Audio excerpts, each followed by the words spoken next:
Sa pag-estimate po ni Attorney Baligod, ang abogado nga ho nitong 18 Marines, 800 billion pesos total ang mga na-deliver po nilang pera sa mga mali-maleta dito nga ho sa mga nabanggit na mga opisyal ng gobyerno, pati na mga private citizens.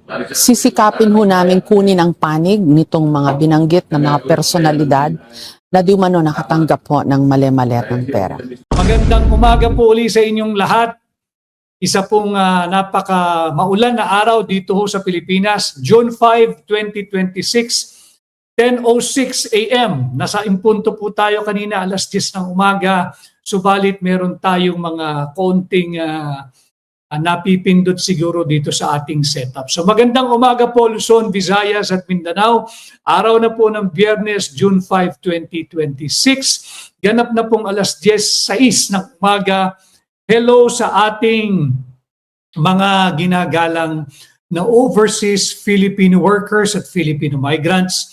Saan man po kayong panig ng mundo, isang magandang araw. Siyempre, ang ating palaki ng palaki, padami ng padami, ang ating Team Replay, magandang araw po sa inyong lahat. Nasaan man po kayo, anuman po ang inyong ginagawa. Alam ko maya lamang ay makakahabol na kayo.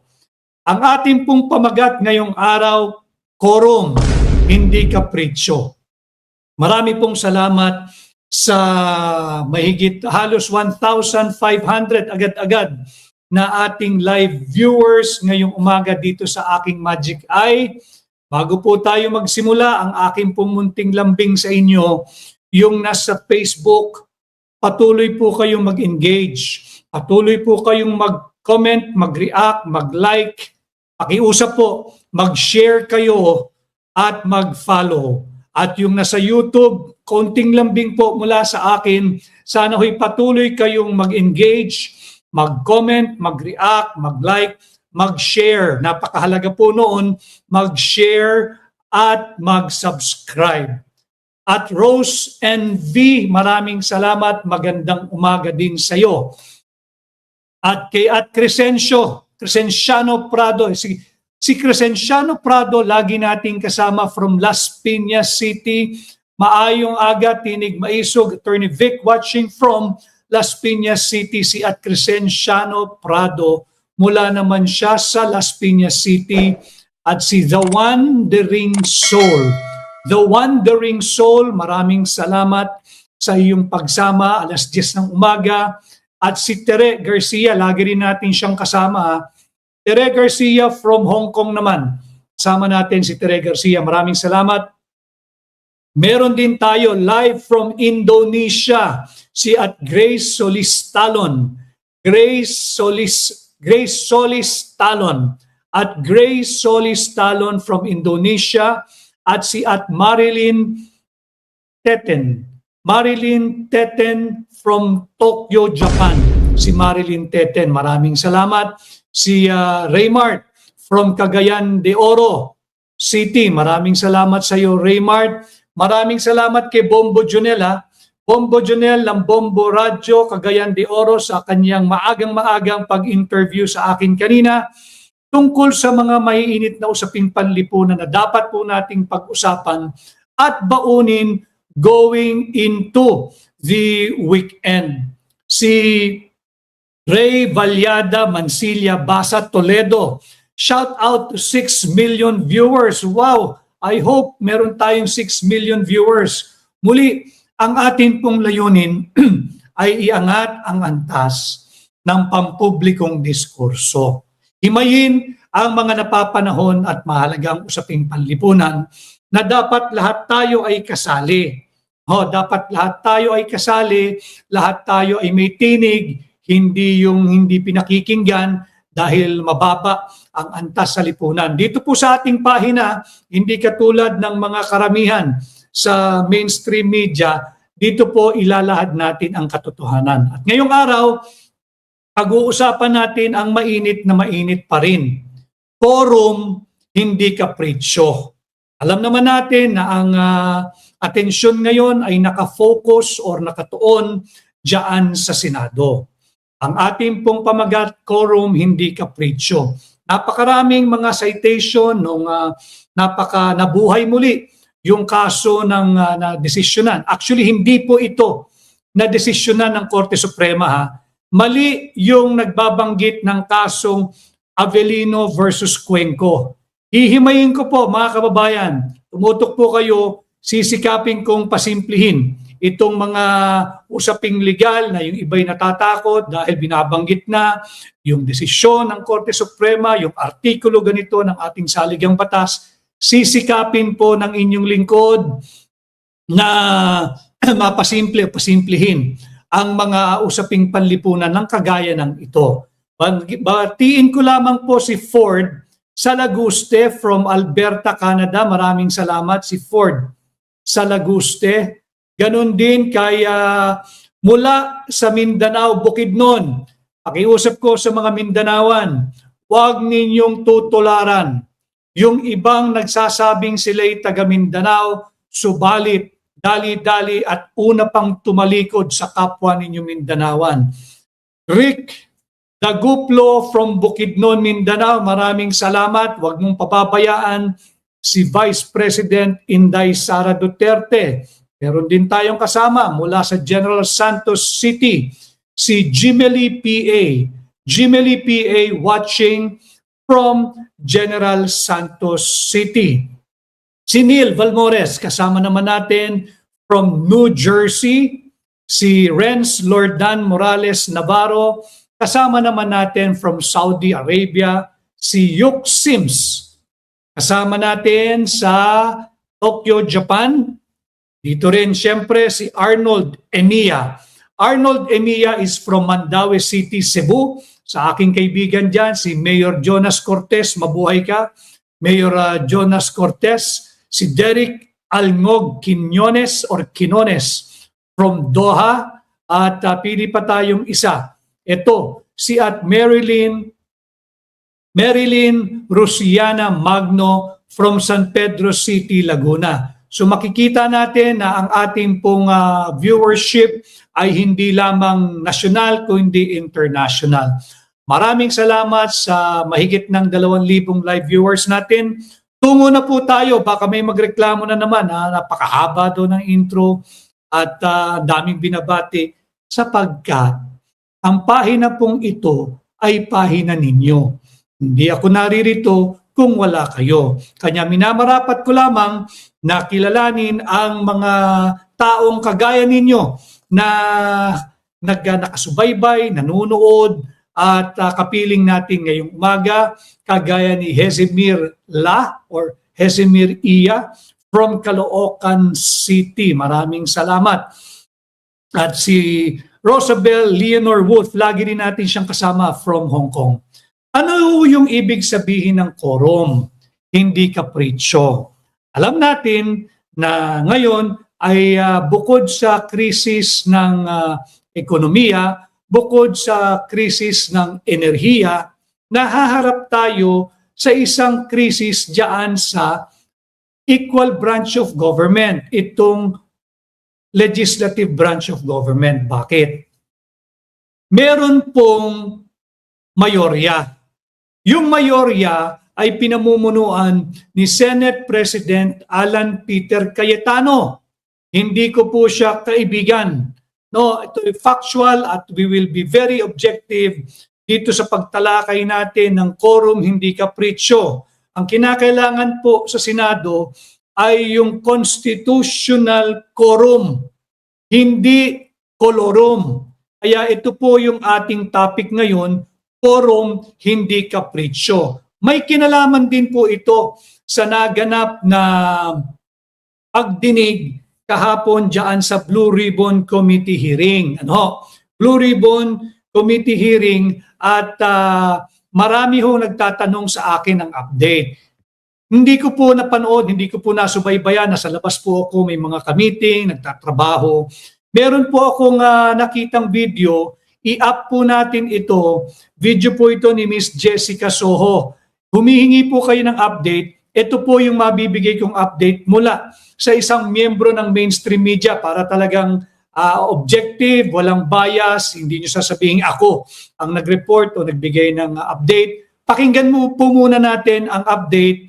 Marahil yung iba'y nakita na ito, pero papalabas din natin ang videong ito mula kay Miss Jessica Soho ng GMA7 sa lahat ng humihingi ng update. Pagkatapos po niyan, tutuloy na tayo sa ating pamagat ngayong umaga, ang quorum, hindi kapritsyo.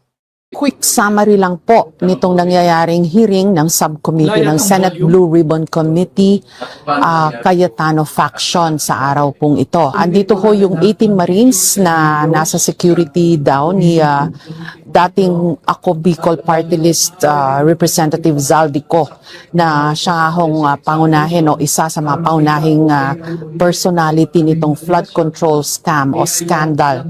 At idinetalye po nila at pinanindigan yung mga nauna nilang salaysay ng kanilang pagde-deliver di umano ng mali-maletang mga pera sa maraming opisyal sa ating gobyerno.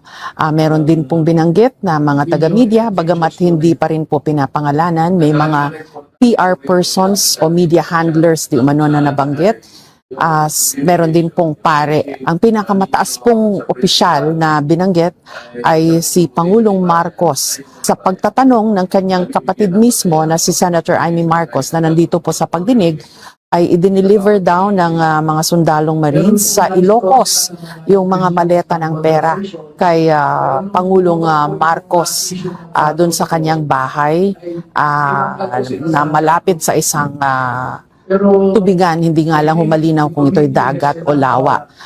Bukod po dyan, binanggit din si dating Speaker Martin Romualdez na nakatanggap din daw po ng mali-maletang pera sa kanyang mga bahay sa Forbes Park, pati na rin po sa Aguados sa Malacanang.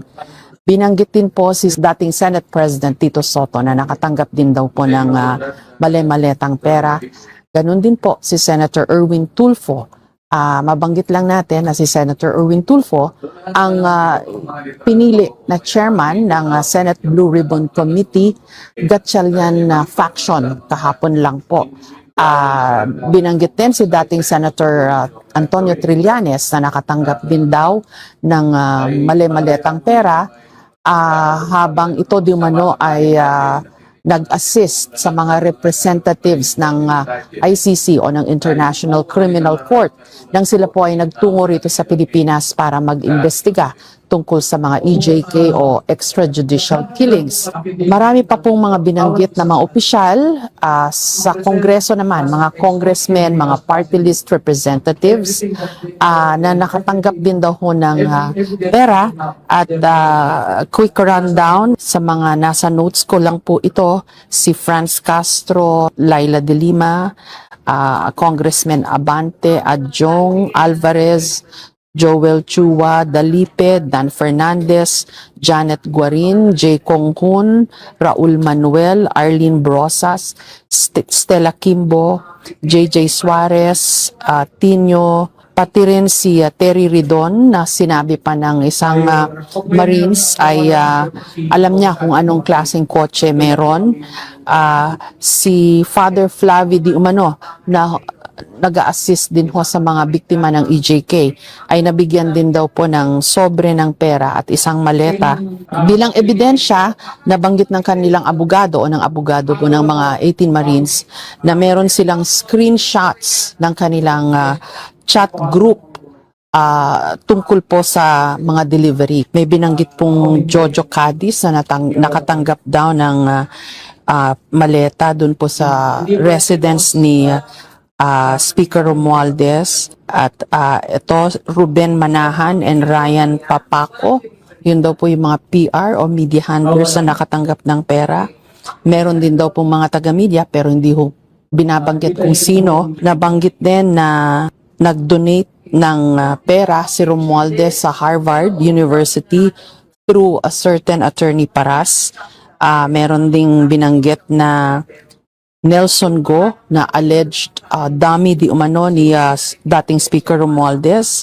At sa pag-estimate po ni Attorney Baligod, ang abogado nga ho nitong 18 Marines, 800 billion pesos total ang mga na i-deliver po nilang pera sa mga mali-maleta dito nga ho sa mga nabanggit na mga opisyal ng gobyerno, pati na mga private citizens. Sisikapin ho namin kunin ang panig nitong mga binanggit na mga personalidad na di umano nakatanggap po ng mali-maletang pera. So,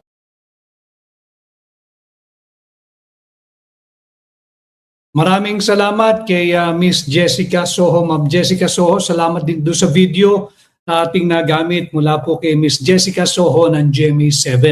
So yan po yung update doon sa naganap na pagdinig kahapon sa Blue Ribbon Committee na pinamumunuan po ng pinuno ng subcommittee, si Senador Dante Marcoleta. Kasalukuyan, ang pinuno po ng Blue Ribbon Committee ay walang iba kundi si Senadora Pia Cayetano. Malinaw po iyan. Hindi po maaaring magkaroon ng dalawang Senado. Sa ating pong sistema ng batas at sistema ng gobyerno, tatlo lamang po ang dibisyon ng co-equal branches of government. Nandyan po ang legislative, nandyan po ang executive, nandyan po ang judiciary. Alam niyo po lahat yan. Co-equal po sila, pantay-pantay, walang mas mataas, walang mas mababa, walang mahina, walang malakas. These are co-equal branches of government. Ulitin ko, legislative, executive, and the judiciary. Tungo po tayo dito sa legislative branch. Meron po tayong tinatawag na upper house at lower house. Yung lower house, yung mababang kapulungan. Upper house, yung Senado. Yung nangyayari po sa ating bansa ngayon, iisa lang ang ating Senado. Hindi maaaring dalawa. Iisa lang ang ating Blue Ribbon Committee. Hindi maaaring dalawa. At sa kasalukuyan, ngayong panahon natin, malinaw na ang itinalaga ng mayorya ay ang grupo o yung majority ni Senate President Alan Peter Cayetano hanggang mag-adjourn sine die ang Senado. Anong nangyari? Bakit may mga usurper na pumapapil na sila daw ang majority? Again, there is a wrong invocation of the case of Avellino versus Cuenco. Naririnig niyo po iyan. Laging sinasabi na ayon daw sa Korte Suprema sa desisyon ng Avellino versus Cuenco, ang mayorya, ang quorum, etc. Atin po itong tatalakayin, hihimayin, lilinawin at sisikapin kong pasimplihin. Yung kaso pong binabanggit, it's a wrong invocation of the doctrine of Avellino versus Cuenco.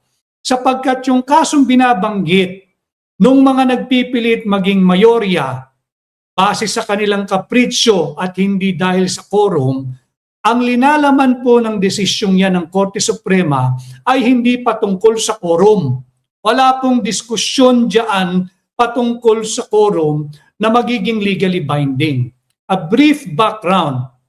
Yung kaso po ng Avellino versus Cuenco was decided way back in 1949, March of 1949. Anong saligang batas ang umiiral noong 1949? Ang umiiral na saligang batas po noon ay yung 1935 Constitution.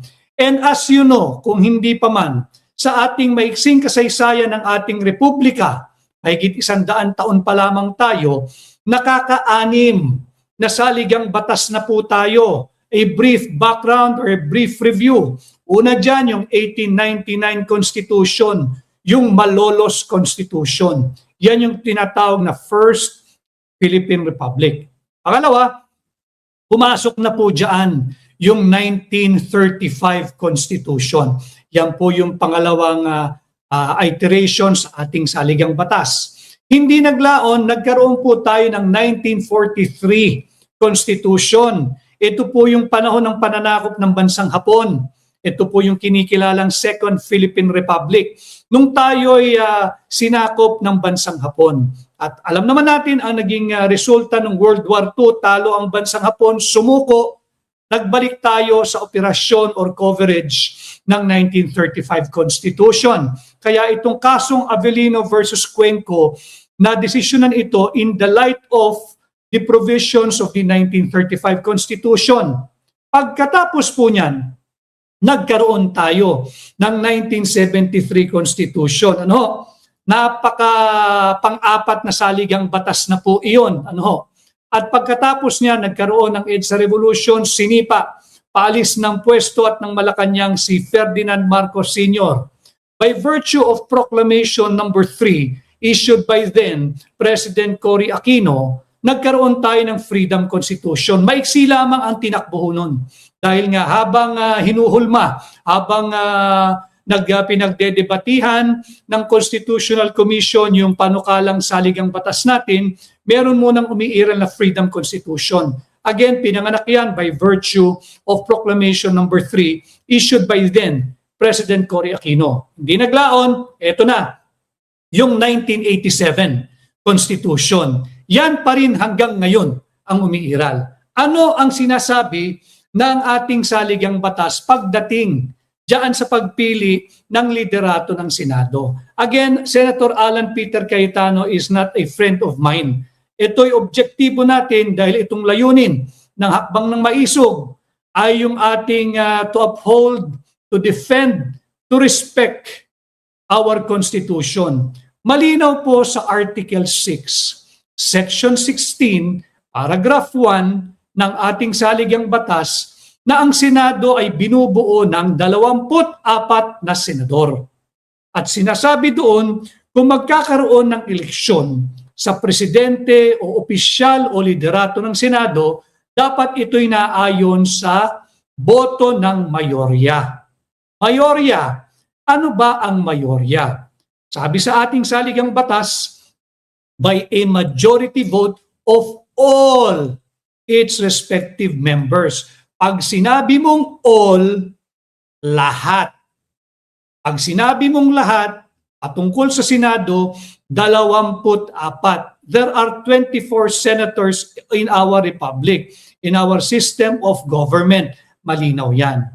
Kaya si Alan Peter Cayetano ay naging Senate President sapagkat naihalal siya ng 13 senador noong May 11. Ngayon, mayroong nangangahas kunin o agawin ang liderato mula sa kasalukuyang mayorya ng Senado. Pwede naman ho yan. Ganyan naman ang buhay sa Senado eh. Maya't maya, pag ayaw nila, hindi nagkasundo, nagpapalit ng liderato. Subalit, if I may use the words and the wisdom of then Chief Justice Manuel Moran. Chief Justice Manuel Moran is an eminent jurist. Respetado ito nung kanyang kapanahunan magpahanggang sa ngayon. Yung kanyang mga desisyon, yung kanyang mga concurring opinion o kaya yung kanyang dissenting opinion na i-quote pa rin from time to time dahil he is a brilliant and ethical jurist. Ang sinabi niya, kung ikay nagnanais maging leader ng Senado, walang problema. Hindi saklaw ng executive department yan, hindi rin saklaw yan ng judicial department. Sapagkat eco-equal nga. Subalit, ito'y patungkol din sa nag-aastang Pangulo kunwari ng Senado inaagaw kay Senate President Alan Peter Cayetano, si Sherwin Win Gatchalian. Senator Win, if you want to win the presidency of the Senate, you must win according to the provisions of the Constitution. Dapat may quorum, hindi pwedeng kapritsyo. Yan ang sinasabi natin dito sa ating pamagat. Quorum, hindi kapritsyo. Ulitin ko ha, yung pagpili ng mayorya, kagaya ng posturing ni Senator Win Gatchalian, Senator Win, in order for you to claim victory, you must win your victory as Senate President in accordance with the Constitution, no less. Hindi pwedeng kapritsyo. Kailan pa naging mayorya yung 12 ng 24? 24 divided by 2 is 12. Kahit yung batang nasa elementary, alam niya yung konsepto ng mayorya. Ang mayorya ay 12 plus 1, 13. Bakit mahalaga ito? Sapagkat sa ginagawang pagdinig ng Blue Ribbon Committee hearing, hindi dapat dalawa ang Blue Ribbon. hindi dapat dalawa ang Senado. Isa lang ang Senado at sa kasalukuyan ang kinikilala, ang kinakatigan ng batas at ng ating saligang batas na mayorya ay ang mayorya na pinamumunuan ni Alan Peter Cayetano. Mali po yung nagsasabi ayon sa kaso ng Avellino versus Cuenco. Bakit po mali? Hindi dinesisyonan ng Korte Suprema ang usapin pagdating sa quorum. Bakit? Again mga kababayan, ang desisyong ito, March 4, 1949, ito'y nadesisyonan sa ilalim ng 1935 Constitution. At ang naging tindig by yung decision po kasi diyan, yung vote ay 6-4. 6 ang nagsabing i-dismiss ang petisyong yan. Bakit? Simpleng kadahilanan. Ito raw ay political question at ito'y labas sa kapangyarihan ng noon Korte Suprema by virtue of the 1935 Constitution that was operative at the time the case of Avellino versus Cuenco was decided. So malinaw doon na wala pa yung kinikilala natin sa kasalukuyan sa ilalim ng 1987 Constitution, yung Article 8, Section 1 of the 1987 Constitution, yung tinatawag na expanded jurisdiction of the Supreme Court. Ngayon, yung seemingly ay political question, maaari ng pasukin, maaari ng desisyonan at pwede ng hatulan ng ating Korte Suprema kung merong aligasyon na yung isang branch, instrumentality, or agency of a government acted in excess of or lack of jurisdiction. Malinaw yan. So yung expanded jurisdiction ng ating Korte Suprema ngayon, wala yan dati sa ating 1935 Constitution. Kaya yung Avellino versus Cuenco, wala pong naging desisyon dyan ang nooy Korte Suprema sapagkat simple ang kanila. Nag-sidestep, iniwasan yung issue. Ayaw nilang ma-involve. Ang sabi nila, respeto namin sa co-equal branch of government. Ito ay hindi justiciable question. Ito ay beyond the commerce of the court. Ito ay political question. Ayaw naming manghimasok. Ngayon, present day, forward, ito pa rin ang ginagamit ng mga makakapritsyo ng grupo ng nais maging pinuno ng Senado nang hindi nananalo sa isang demokratikong pamamaraan ng eleksyon ng mayorya na miyembro ng Senado. Malinaw yan. Mali po yung invocation of Avellino versus Cuenco. Malinaw sa atin na pagka ang requirement na ng constitutional quorum ang kini-question, ito ay isang judicial question. Tanong, sino ang dapat magpetisyon sa Korte Suprema? Dapat ba yung kasalukuyang Senate President o yung nag-aastang Senate President? Sa aking pong mata, sa aking pananaw, bilang taong Pilipino, bilang abogado, wala pong dapat gawin ang kasalukuyang mayorya ni Senate President Alan Peter Cayetano. If someone would want to challenge it, it should be the group of Sherwin Gatchalian, Senator Sherwin Gatchalian. Sila ang dapat tumakbo sa Korte Suprema. Balit, alam naman natin na hahaba pa yan, hanggat si Alan Peter Cayetano ang Senate President, dapat magtuloy-tuloy ang pagdinig ng Blue Ribbon Committee sa pamumuno ng chairperson nito na si Senadora Pia Cayetano at ang subcommittee chair or head na si Senador Dante Marcoleta. Hanggat hindi sila napapalitan, sila ang dapat kilalanin na liderato, tunay na liderato ng Senado na nagmula sa tunay na quorum na 13 senador na bumoto, hindi sa kapritsyo ng mapang-11 senador na ngayon ay naging 12, bagamat sila'y kolorum, nagpipilit na maging quorum. Kaya ang ating pong pamagat, quorum, hindi kapritsyo. Why are we espousing quorum, hindi kapritsyo? Dapat quorum, hindi kapritsyo. Dapat quorum, hindi kolorum. Bakit? Because as a Filipino, ang gusto natin umunlad ang ating bansa. uunlad lamang ho tayo if we will all work collectively as a nation, as a people, lalo na yung ating mga halal na mambabatas, halal na leaders natin hanggang local government units. We should all strive, we should all aspire for, and we should all consciously work for a long-term constitutional stability. Yung ginagawa ngayon na pagpipilit umano ng quorum kahit ito'y dahil lamang sa kapritsyo at wala naman talagang quorum, hindi po iyan makakatulong sa ating kinalalagyan ngayon na meron tayong energy crisis, meron tayong economic crisis. Hindi na natin kinakailangan dagdagan ito ng political instability or political crisis. Malinaw yan. We should not be happy or we should not strive for an immediate.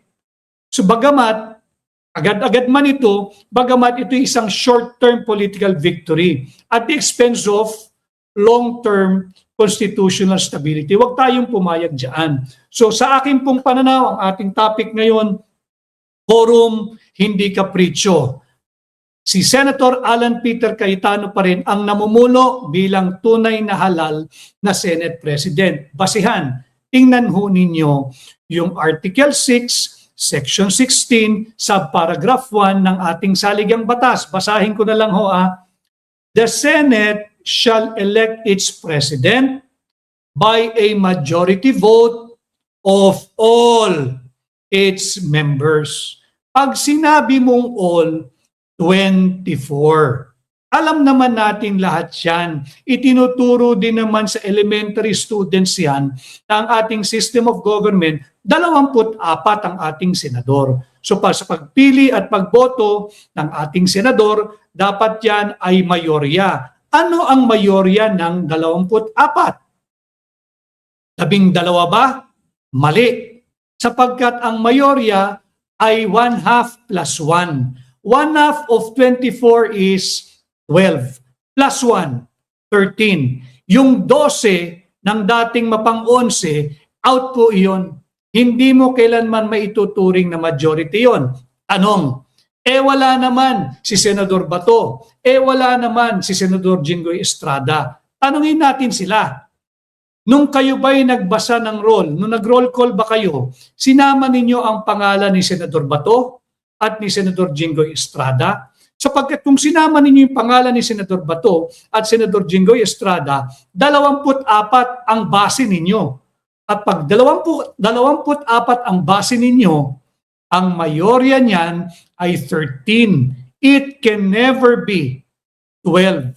Noon, magpahanggang sa ngayon, hanggang sa darating na panahon, hindi magbabago yan. Ang mayorya ng 24 ay 1/2 plus 1, meaning 1/2 is 12 plus 1, 13. It can never be 12. And in the same decision or obiter dictum, naririnig niyo yan, yung obiter dictum. Ano ba ang kahalagahan nung kaso ng Abelino versus Cuenco? Bukod sa ang ginamit na sukatan yan ay yung pasena o lipas ng saligang batas, yung 1935. Ito po'y maituturing na obiter dictum. Ibig sabihin, dinismiss po ito ng Korte Suprema.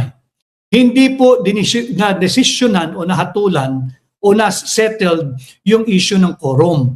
Ang sinabi lamang dito, dismiss yung petition ni Senator Jose Abelino dahil nga walang jurisdiction ang Korte Suprema nung mga kapanahonang iyon. Sa botong 6-4, 6 ang pabor, dismissing the case, 4 lamang ang hindi pumabor.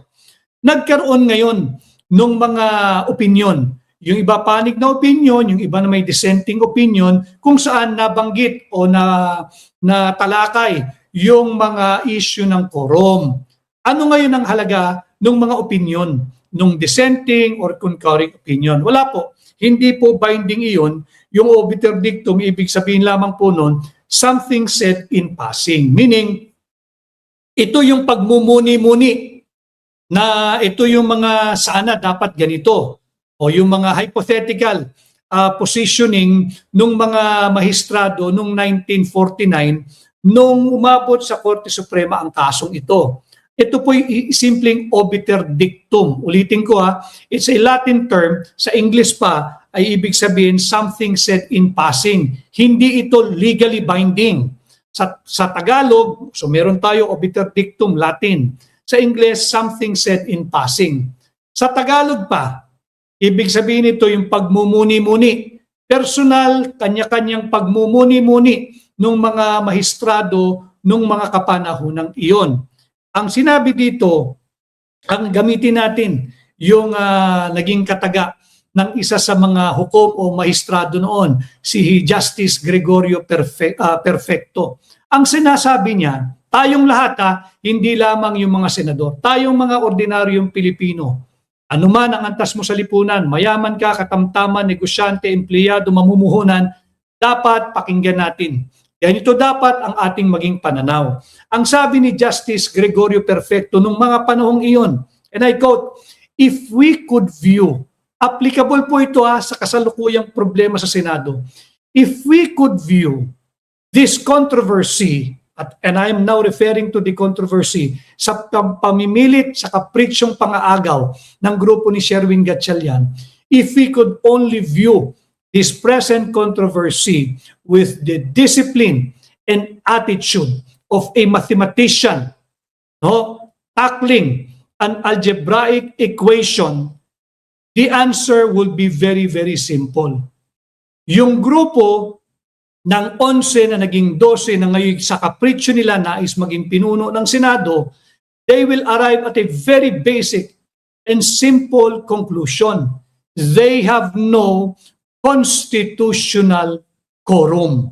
Wala silang constitutional quorum. Ulitin ko if we could only, lahat tayo, all of us, if we could only view this controversy in the Senate now with the attitude and discipline of a mathematician who is tasked to provide an algebraic equation, this answer will be very, very simple. The answer will be very, very simple.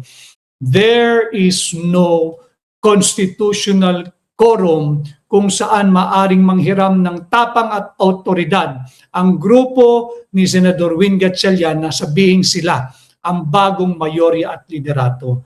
Hanggat malinaw, hanggat hindi binababa ng ating Korte Suprema ang threshold in determining the majority when it comes to electing the Senate President, that will remain to be 12 plus 1 or 1/2 plus 1, 13. So, moving forward sa ating sinasabing iyan, yung 12 nagsasabi ngayon na sila ang mayorya, tanungin natin, ano ba ang basihan ninyo?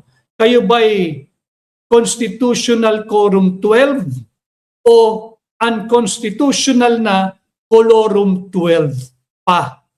Mahalaga ito sapagkat we cannot afford na magkaroon tayo ng 2 Senado, each side claiming to be the majority, each group claiming to be or to enjoy the support of the majority. Hindi malayo na ito'y aabot sa Korte Suprema. At sana pag ito'y umabot sa Korte Suprema, hindi iwasan ng Korte Suprema na sagutin ang katanungang ito. It's a justiciable question capable of judicial determination. Sapagkat ang pinag-uusapan na dito, yung iniwasan noong 1949 case ng Avellino versus Cuenco, yung tamang bilang o threshold ng quorum. Kung ito'y simpleng babasahin mo sa ating saligang batas, ang quorum sa Senado para makapagpalit ka ng liderato ay 12 plus 1. Ano ngayon ang maaaring tama ito, lagay natin ito. Ito nga ang bilang nila si Loresil CC Colina, 11 plus 1, 13. We should not allow this kind of distortion. Bakit? Hindi biro ang usaping ito. Hindi na kailangan ng ating bansa ang ganitong kapritsyo ng iilan, makuha lamang ang liderato ng Senado. And I hope the Supreme Court, being the unbreakable guardian of the Constitution, pagka sila ay confronted with the same issue na pinag-uusapan ngayon, hindi sila mag-sidestep, hindi sila umiwas at huwag nilang i-invoke yung invocation na nangyari sa Abilino versus Cuenco na walang jurisdiction ng Korte Suprema sapagkat ito'y political question. Hindi na po pwede yun. Bakit? Meron na po tayong Article 8, Section 1, yung expanded jurisdiction of the Supreme Court. They can now take cognizance of any petition questioning any acts, orders, decree of any branch, instrumentality, or agency of government kung merong aligasyon na ito po ay ginawa in excess of or lack of jurisdiction. Pwede nang pumasok ang Korte Suprema. To be very, very academic and objective sa ating pinag-uusapan ngayon, anong pwedeng gawin nitong Capriccio 12? Ang maaari nilang gawin, pag nagpatawag ng special session si Bongbong Marcos, at yan ay napapag-usapan para daw ipasa yung mga urgent or important bills. Alam naman natin na kung talagang may urgent or important bills, dapat sinertify niyang urgent yun nung hindi pa nag-a-adjourn sine die ang legislative branch. But anyway, ang maaari nilang gawin, pag nagpatawag ng special session ang Pangulo ng Pilipinas, kung talagang meron silang 13, di magdeklara sila na all positions vacant. Take over sila. Okay, malinaw yan. Wala tayong magagawa ho dyan pare-pareho Whether you are for or against Senator Alan Peter Cayetano as the Senate President, wala tayong magagawa ron. Dynamics po talaga ng Senado yun. Maya't maya, nagpapalit sila ng liderato, depende sa alignment ng majority. But kung merong gustong manalo, halimbawa si Sherwin Gatchalian, Senator Win, if you want to win, you have to anchor your victory in accord with our Constitution. Kinakailangan meron kang 13. Pag nagpatawag ng special session, halimbawa, si Bongbong Marcos, at meron kayong 13 o higit pa, meron na kayo kanyo ngayon 12 Ang problema nila, nahalal si Alan Peter ng 13. Kasi nga, yun yung barest minimum. Hindi ka na pwedeng bumaba sa 13 for you to claim the support of majority. Ganun naman ang democratic workings ng isang bansang kagaya natin. A republican and, sovereign state wherein the sovereignty resides in the people and all government authority emanates from them. So dito, yung rule of majority na nanaig. Ano ang majority sa Senado? Pasimplihin na lang natin. Ang majority, tanungin man ninyo ang batang paslit na nakakaintindi na ng arithmetic, ng matematika, ng simpleng formula. Ang majority, pagka 24 ang bilang, ang majority niyan ay 13. Pag nagpatawag ng special session at sila ay merong 13, walang problema, wala nang aalma. Meron silang 13. Di sila ang mayorya. Pero sa ngayon, si Senator Win must win his victory. Senator Sherwin, if this podcast will reach you, if this podcast will ever reach you, as a Filipino, as a lawyer, as an advice, if you want to win, you must win your victory as Senate President in accord with the provisions of the Constitution, nothing less. Walang cutting corners, walang capriccio. Kung 12 pa lang ang bilang mo, hindi ka maaaring maging mayorya. You have to respect the victory of Senator Alan Peter Cayetano when he was accorded a 13 votes coming from your peers there in the Senate. Malinaw yan, kaya wag nating i-shortcut. Habang yan ay hindi pa nare-resolba, habang hindi pa yan nare-resolba, isa lang ang Senado. Kahit balik ta rin ninyo ang saligang batas, isa lang ang Senado ng Republika ng Pilipinas. Hindi madadagdagan ng bilang, hindi mababawasan ng bilang hanggat hindi naamyendahan ang ating saligang batas. Kaya kung sakasakaling itong isyong ito ay aabot sa Korte Suprema, we count on, again, the Supreme Court as the unbreakable guardian of the Constitution, na hindi nila iwasan ang bagay na ito kagaya ng pag-iwas noong 1949 composition ng Korte Suprema. Hindi mo sila masisisi sapagkat noong 1987 lamang nagkaroon ng provision like Article 8 Section 1, yung tinatawag nating kaming mga abogado, expanded jurisdiction of the Supreme Court. Maaari na silang pumasok ngayon sa mga petisyon o tanong o katanungan o question na papasok doon sa kanilang expanded jurisdiction. Whenever the petition or the issue raised before them entails the act, omission, or decree of a equal branch of government, the instrumentality or agency of the government na merong allegation that it acted with grave abuse of discretion or lack or in excess of jurisdiction. Pwede nang pakinggan yan, pwede nang dinggin yan. Being the unbreakable guardian of the Constitution. Para malinaw lamang po yan. Sabi ni Tata Studio, so what happened to this na nag-assume as Senate President or binago nila na sila lang? Sa aking mata bilang abogado at bilang Pilipino at bilang estudyante ng batas at estudyante ng politika kagaya ninyo, walang personalidad itong 12 na nag-a-assume umano ng mayorya o ng liderato base lamang sa kanilang kapritsyo. Bitin ko wala tayong magiging debate, wala tayong pag-uusapan, hindi na kinakailangan umabot sa Korte Suprema, hindi na kinakailangan questionin at ma-question ang constitutionality ng ginagawa nilang posturing as the new majority kung meron silang 13. Tanong, paano sila magkakabutuhan?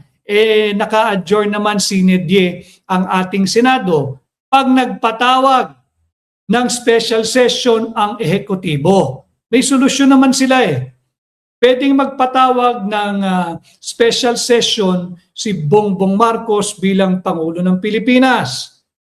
Bahala na sila kung anong justification nila. Anong kunwari ipapasa, ano yung mga urgent bills na dapat sana ipasa, nung regular naman ang takbo ng Senado, wala namang sinecertify na urgent. Magkaganoon pa man, maaari niyang gawin yon. Prerogative yan ng executive branch acting through the President. At pag humiling siya ng special session, maaari na ngayon magdeklara ng bakante ang lahat ng posisyon sa Senado. Kung meron ng 13 itong grupo ni Sherwin Gatchalian. Kung wala pa rin, mananatiling Senate President si Senate President Alan Peter Cayetano. No, kahit na ikulong mo pa si Jinggoy, kahit pa hindi present or absent lagi si Senator Bato dahil nga alam natin yung issue that is confronting him. No, bakit? Ang magiging basihan yung ating saligang batas. Balik-balikan lang ninyo yung ating saligang batas.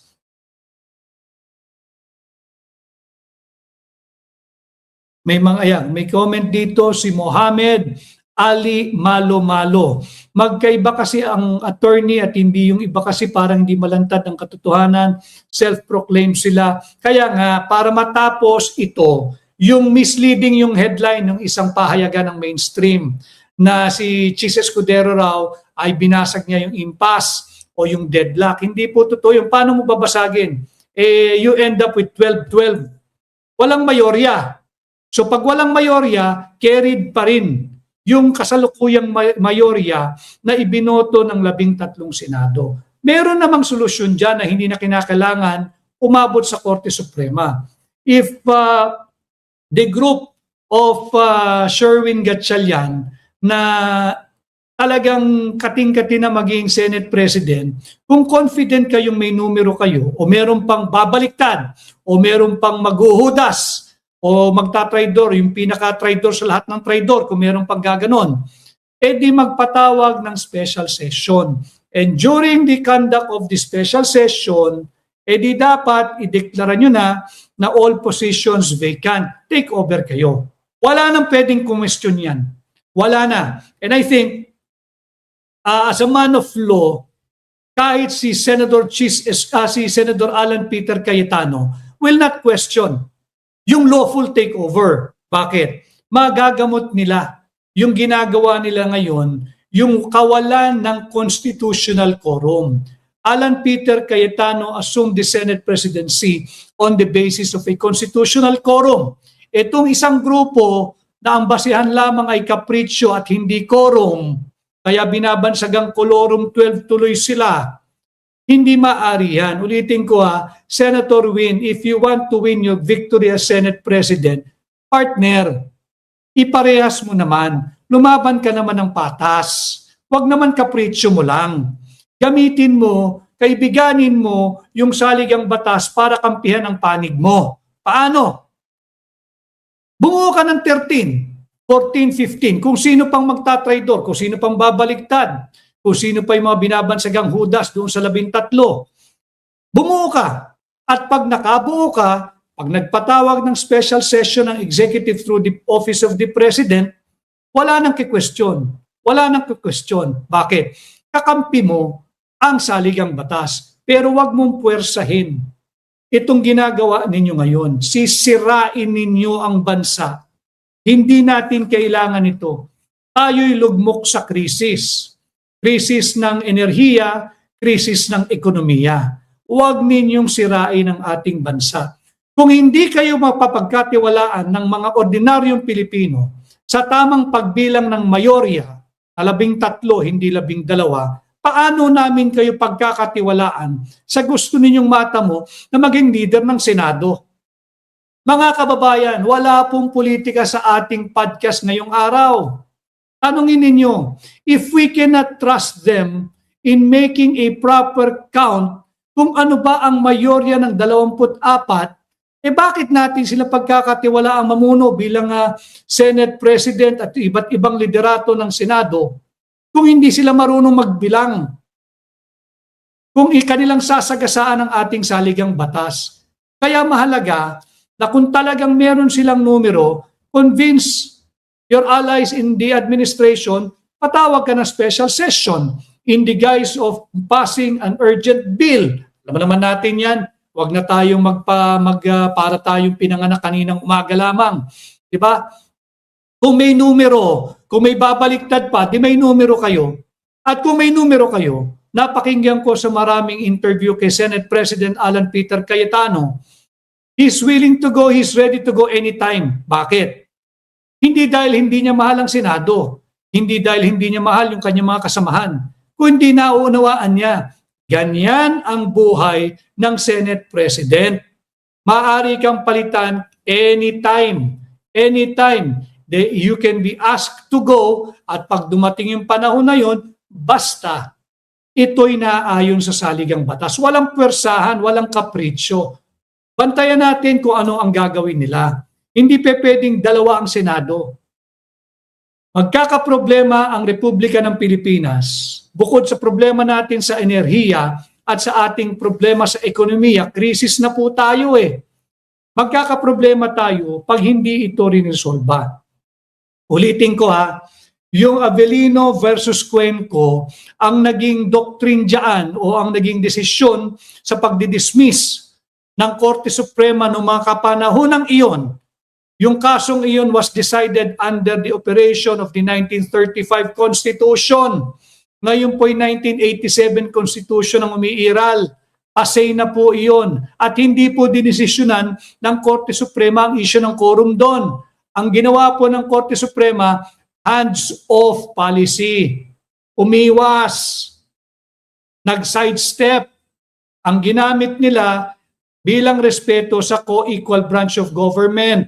Wala silang jurisdiction to hear and decide on a political question. Tama po yun ng mga kapanahonang yun. Kanya mali yung invocation ngayon nitong nagpipilit na sila raw ay may quorum, itong 12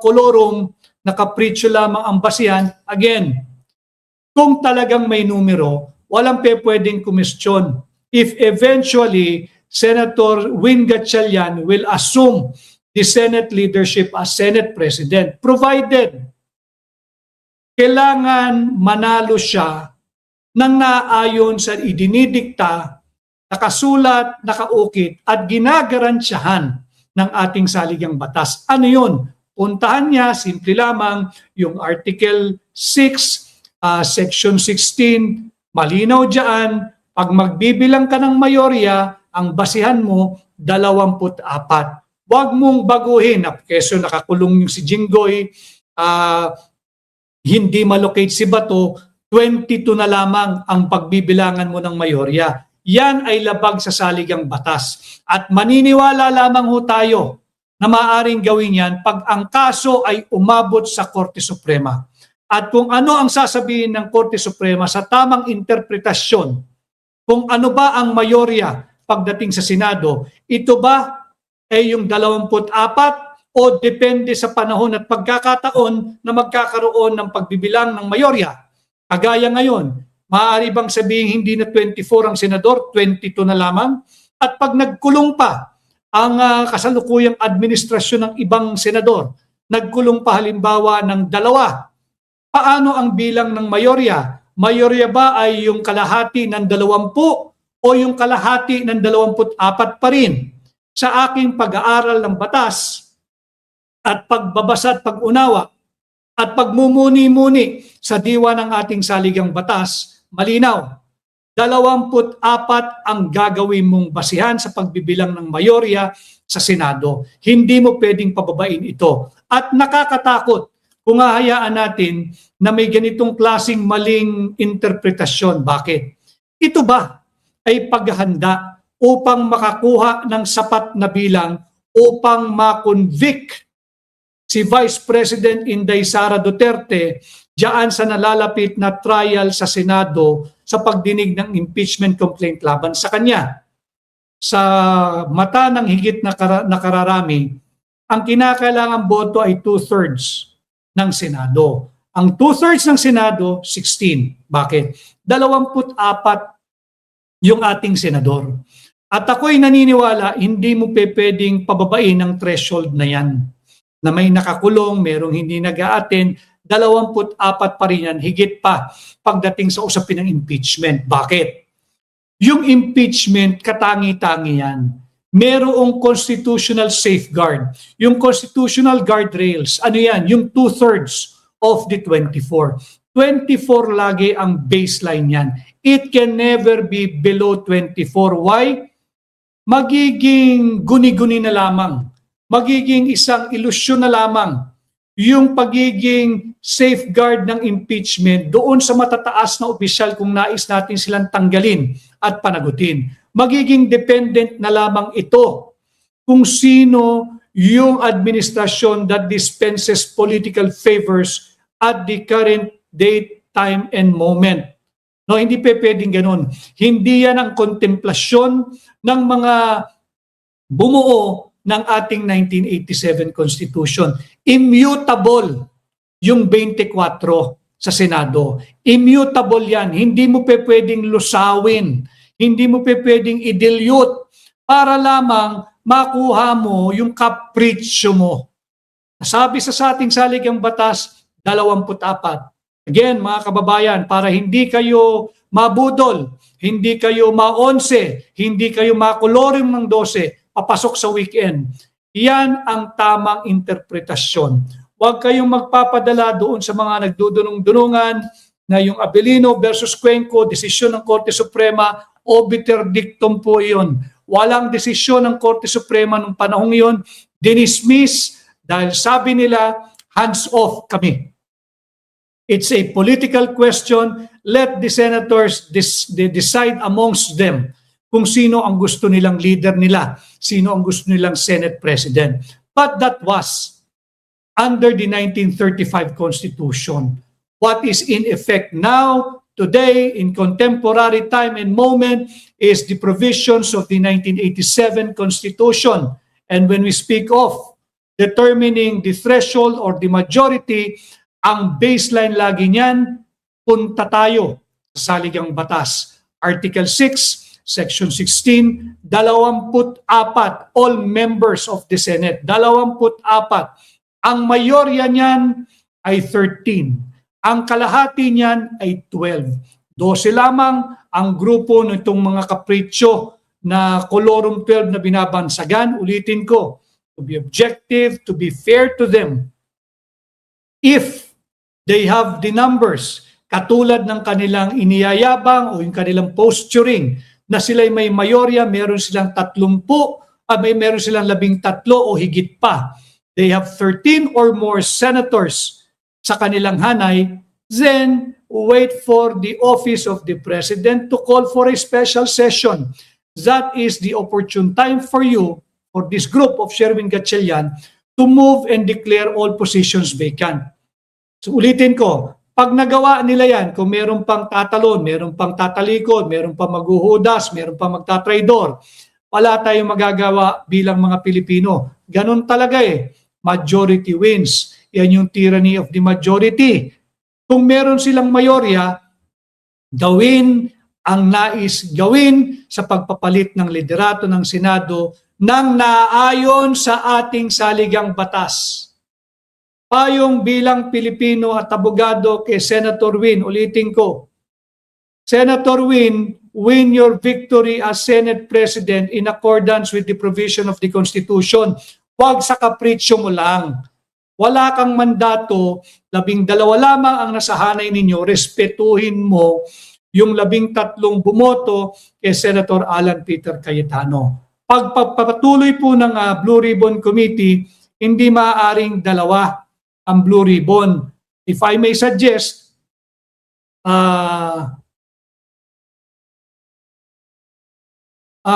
si Atoy Tulog, may tanong siya. Basahin natin yung tanong niya. Attorney, bakit legal yung May 5? Ano ba yung legal? Ano ba yung May 5? Hindi ko alam yun. 12 senator had quorum and Alan was also appointed as majority leader at the time, 2015. Di ko alam ano ang kwento nung May 5, 2015. This was 11 years ago, more than. Maaari, ito ay aking supposition lamang, aking hypothetical.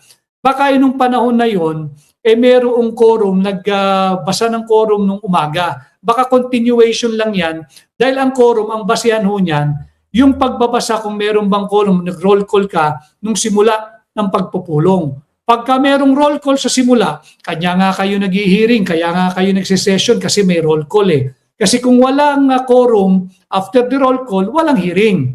So, ito yung aking at Toy Tulog, ito yung aking intelligent analysis lamang at tugon sa iyong tanong ngayong umaga. No? So dapat magpatuloy ang Blue Ribbon Committee hearing sa ilalim ng subcommittee na pinamumunuan ni Senador Dante Marcoleta. Nag-update tayo, ginamit kong pang-update ay yung video ni Ma'am Jessica Soho ng GMA7 at narinig ninyo mula sa kanyang bibig yung naganap kahapon diyan sa Blue Ribbon Committee hearing. Hanggat hindi napapalitan ang kasalukuyang liderato, isa lang ang Blue Ribbon Committee Chair. At yan ay walang iba kundi si Senadora Pia Cayetano. Si Senador Erwin Tulfo, relax ka lang. Antayin mo yung tamang bilang ninyo at kung meron kayo talagang mayorya, walang sino man ang pwedeng mag-question